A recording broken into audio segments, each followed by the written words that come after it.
Hello everyone, this is Lakshmi. Welcome to my channel Lakshmi Lucky. Yeah, we are discussing in Riemann integration fundamental theorem of integral calculus. Okay, very important theorem in Sem 3. So the statement is nothing but has given my here.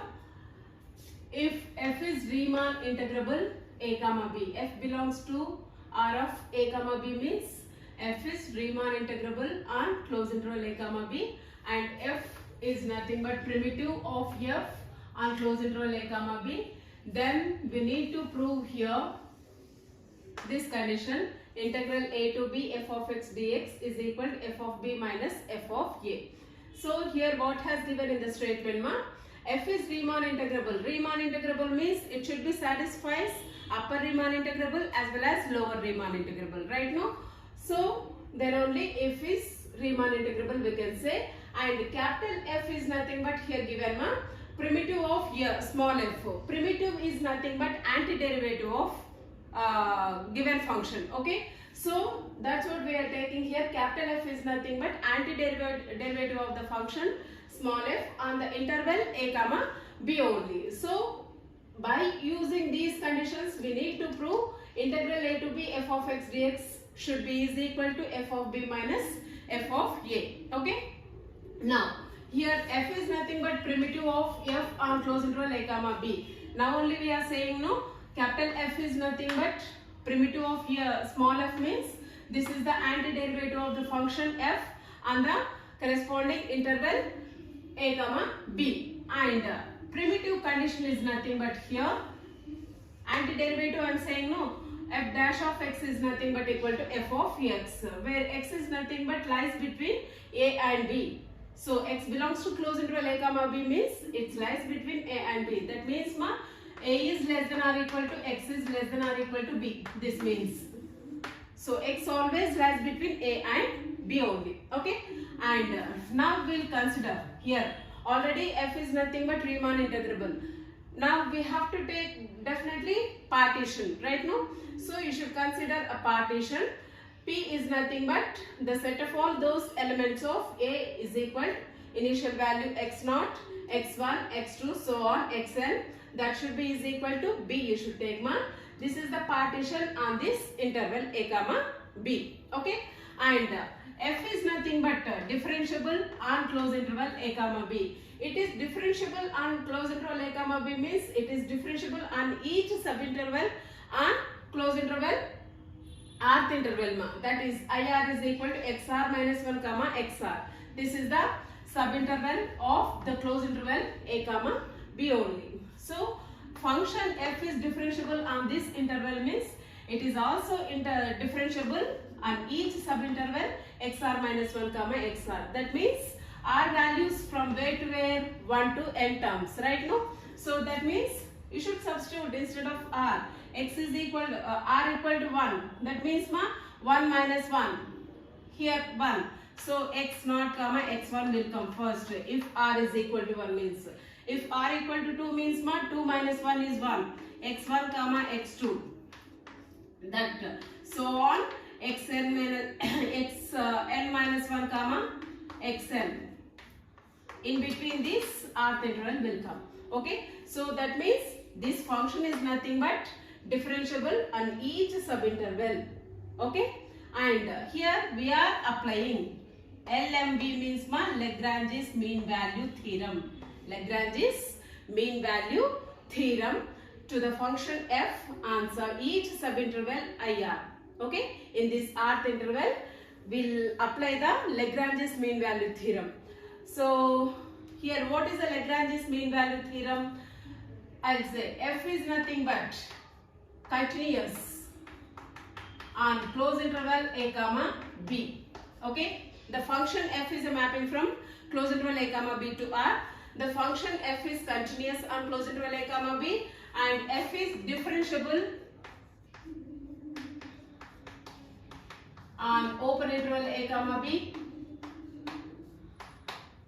There exists at least one element C belongs to open interval a comma b such that f of b minus f of a by b minus a is equal to f dash of c. This is the Lagrange's mean value theorem. Okay. So f of b minus f of a means rth interval we are taking. Right now, rth interval means this is b, this is a you should take.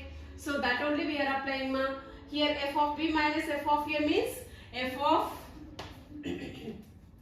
xr minus f of xr minus 1 by xr minus 1. Yes, no? Instead of this, that should be is equal to, we are taking here f dash of c. F dash of c means xi r. Okay, this notation can be called as xi r. So by cross multiplication we should get f of xr minus f of xr minus 1 should be equal to f dash of xi r into xr minus 1. That only we are writing here. Okay, so instead of small f we are taking capital F ma. F of xr minus f of xr minus 1 should be is equal to xr minus 1 into f dash of xi r. This only. Okay, and here xr minus 1 is nothing but what ma? Length of the interval. xr minus 1 is nothing but length of the interval into f dash of xi r is nothing but, from the equation what is there, f dash of x is nothing but is equal to small f of x is there na, right here f of xi r. Okay, and here xi r is nothing but lies between xr minus 1 comma xr, where r values from 1 to n. Okay, so here you should apply on both sides summation where r runs from 1 to n, f of xi r into delta r, because instead of this we are taking delta r. This is f of xi r. I am applying on both sides ma summation from r to r equal to 1 to n terms. So then after here summation r runs from 1 to n, we should substitute instead of r equal to 1, 2, 3 so on ma. Remaining terms, all the terms should be get cancelled. So remaining terms f of xn minus f of x naught only will be there.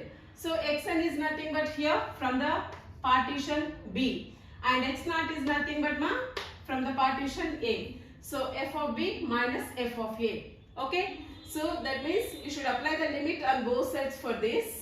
Limit norm p is tends to 0, summation of f of xi r delta r, it should be is equal to limit of this function ma. This is the constant function only now. Okay, so limit norm p tends to 0, f of b minus f of a means constant function. Limit of the constant function we should get the same value, no, f of b minus f of a. And but on the left hand side, limit norm p tends to 0, summation of f of xi r delta r, where r runs from 1 to n is there na. This is nothing but ma length of the integral. So we can take integral a to b f of x dx we can write. So right side we have f of b minus f of a. This is the required condition. So this is the fundamental theorem of integral calculus. Okay, very important. All the best ma. Note this. Yes. Now we'll discuss one more theorem in this Riemann integrable ma. So the statement has given here, if f belongs to R of closed interval a comma b, then mod f belongs to R of closed interval a comma b, and modulus of a to b, integral a to b f of x dx less than or equal to integral a to b mod f of x dx.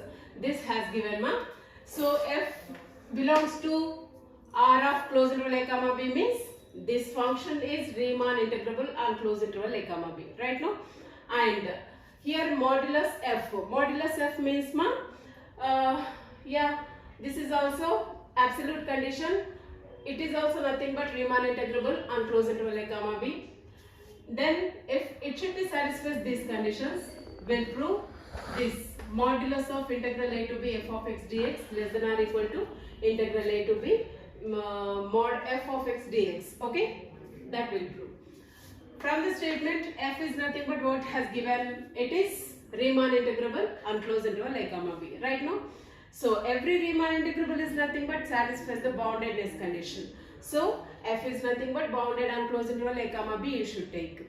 Bounded means it should be satisfies infimum as well as supremum, right now. So by the definition of bounded, it should be exist a positive real number k such that mod f of x is less than or equal to k. Okay, that means what now? F nothing but lies between mod f is modulus contains it is less than or equal to k means f lies between minus k to plus k.